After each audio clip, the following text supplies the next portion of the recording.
Hello everyone, our topic for today is how to deal with loneliness. My name is Rabab Alma. I am a licensed marriage and family therapist and a professional international life coach. And I would like to talk to you about loneliness, the type of loneliness we may experience and how to deal with it. Let me know where are you joining me from. Write down in your comment the city you are joining me from, and also let me know if you are experiencing or you have ever experienced loneliness or someone you know might have experienced it. You can say yes or no or type 1 to let me know that you have went through this experience. Again, my name is Rabab Alma. I'm a licensed marriage and family therapist and international life coach. Our topic for today is how to deal with loneliness. So in my practice, I see a lot of clients from all walks of life, teenagers in their 20s, people in their 30s, people in their 40s, in their 60s. And a lot of them have common complaint or concern about feeling lonely. So what type of loneliness we may experience? Let me know. Put in your comments what you think about that. What type of loneliness maybe you think it's common among the community in general. First one is when you are in a new situation. So it's normal to feel lonely when you are in a new school, new college, new city, new job. Everything is new, so you need to adapt to that. So that's one type of loneliness, and it might be temporary, just until you get along with people and the situation and build your own social network. The second one is I am different loneliness. So I'm different. We are all different. We are all unique, but sometimes we feel exceptionally lonely because we look different, we speak different, we have a different accent, we are from a different background. Whatever it is, we might feel lonely. Third one is no time for me loneliness. So you go ahead and take care of everyone else around you. Your children, your spouse, your work, the bills, the house, whatever it is, and then you don't take care of yourself. And you feel lonely in that. You feel that no one is really appreciating you. You feel that underappreciated, overstretched. You feel that no one is feeling how you feel. So that's lonely or loneliness. Another type of loneliness is the casual friends loneliness. So you go out with friends, you have dinner or lunch, you go for a walk, but you are missing that confidant, what we call it my person, the person that you go to talk about your fears, your concerns. You jump to tell them a new news. That's another type of loneliness. The last one I have here, and there must be so many type of loneliness, I just picked these 5. A quiet presence loneliness. Maybe you live alone, so there is no one in the house to talk to. Even if you don't talk to them, they are there, you feel their presence. But if there is no one, then it's lonely.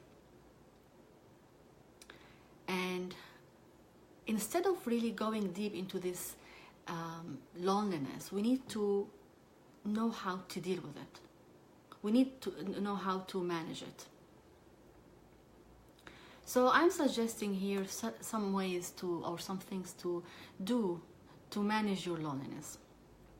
First, be cognizant of your mindset.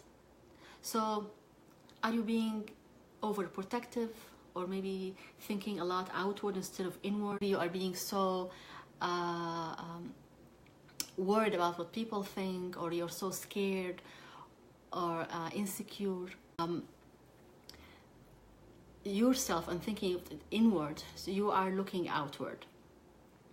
The second thing is you might want to seek like-minded people.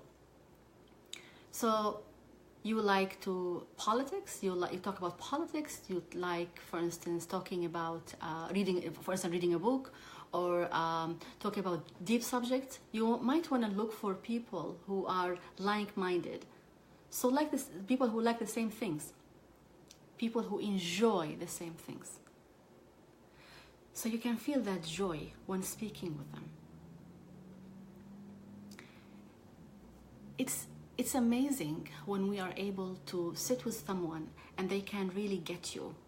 So look for these people who can get you and feel you and can have a deep conversation that you enjoy, if you enjoy that.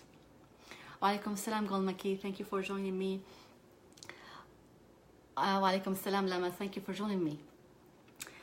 Also, fortify existing bonds. Sometimes, and I have experienced that myself, sometimes we look for people outside of our circle to look for that my person, for that confidant, where we forget to look in our circle. We might want to strengthen our own existing relationships to reduce or to decrease the amount of loneliness. Sometimes we forget that we have people we can consider very close to us, and we look again outward instead of inward. Fourth thing is to mind your health.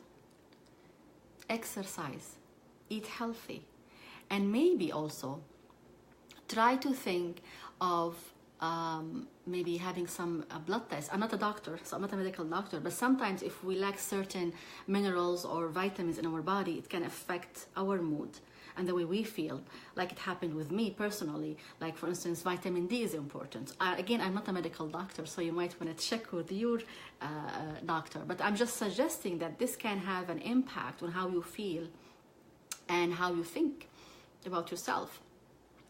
Volunteering, giving your time, and maybe not necessarily money. Volunteer your time, your energy, giving someone a listening ear in your capacity, of course. Or maybe helping an elderly, or maybe helping a teenagers. They want to have someone to talk to at the moment, or maybe someone wants to help in their homeworks, or some organization, they need someone to help them in the event, and you volunteer and you help others. That will give you joy and will decrease the loneliness.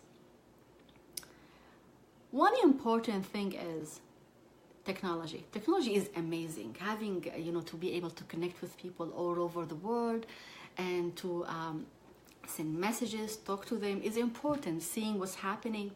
But this is taking a lot from our peace of mind. We might want to be more mindful of how we use technology. We look at Facebook. Some people look at Facebook and see all of these nice pictures of people gathering or with their friends and whatever, and they feel they are lonely. But we all go through good time and bad times. People post what's good in their life. They're not gonna post what's bad. So you might want to also manage the time you spend on social media, and you might want to focus on yourself. What makes you happy? Maybe a nice walk on a beach, maybe going out for a nice coffee with someone. Maybe think of what makes you happy, and maybe you want to rationalize or maybe manage the way you look at your social media and phone and Facebook and all of this WhatsApp, Viber, whatever it is, so it will not get to you. And also seeing all of this virtually and not actually, there is no proximity, people are not beside you, that might feel lonely. You might want to miss these people, you want to see them. So why don't you go and see them if you can, if they are close by, instead of just connecting over Facebook and there is no human touch, there is no eye-to-eye contact, there is no maybe this connection, and you might need that.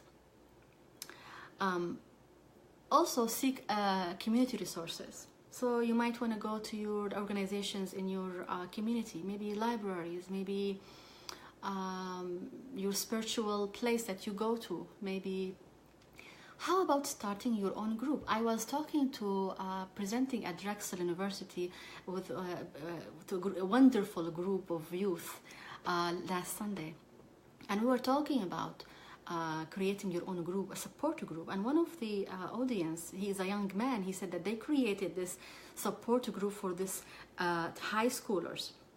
And they have also older students from college that they mentor them, they are their mentors. I thought this was a brilliant, excellent idea. We can do that. If those youth can do that, adults also can do that. We can create our own group to connect with people, to support each other, whatever the subject is. Maybe reading a book, or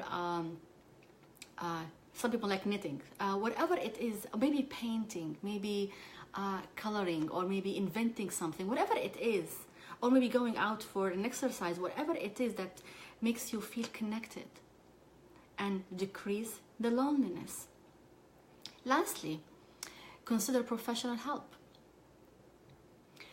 If you feel that you need someone to talk to on a deeper level, someone that you want to be completely confidential and private, and you know, professional counselors or therapists, they are bound by law to keep confidentiality and privacy. So you might want to seek someone to talk to.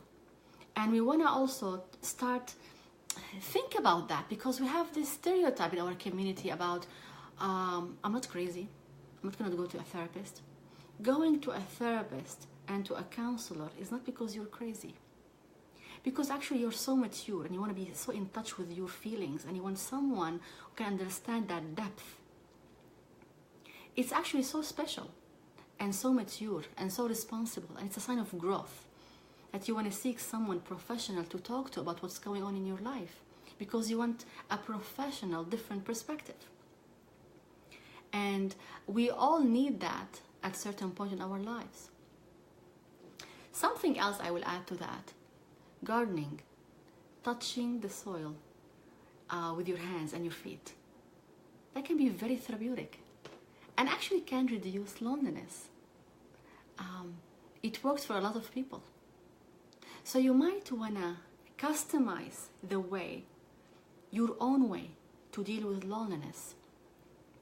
And I'm sure if we look inward, inside of us, and see what's the root of that feeling, and try to understand ourselves, what we really like, what we really want, then we'll be able to manage it and decrease it tremendously.